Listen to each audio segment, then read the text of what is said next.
Home delivery हो रहा है कि नहीं हो रहा? पुलिस वाला बिकवा रहा है, थाने वाला पैसा ले लेके बंटवा रहा है और गरीब के जेल में ठूस रहा है, गरीब के घर छापा मारता है।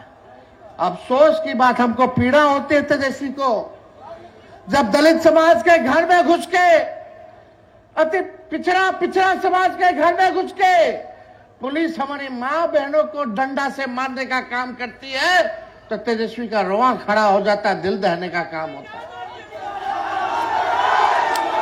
आज क्या हो रहा बिहार में? कमाई है नहीं, खर्चा ढेर है, बच्चा के नौकरी नहीं है। हम आंकड़ा देख रहे थे, सबसे ज्यादा हत्या भी अति पिछड़ा समाज का ही हो रहा है पूरे बिहार में।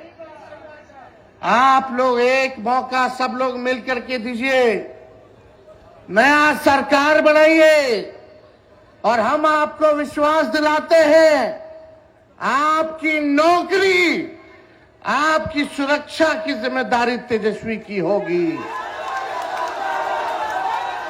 आपकी नौकरी और आपकी सुरक्षा की जिम्मेदारी तेजस्वी देने का काम करेगा। कहीं भी अपराधियों से कोई कॉम्प्रोमाइज नहीं किया जाएगा।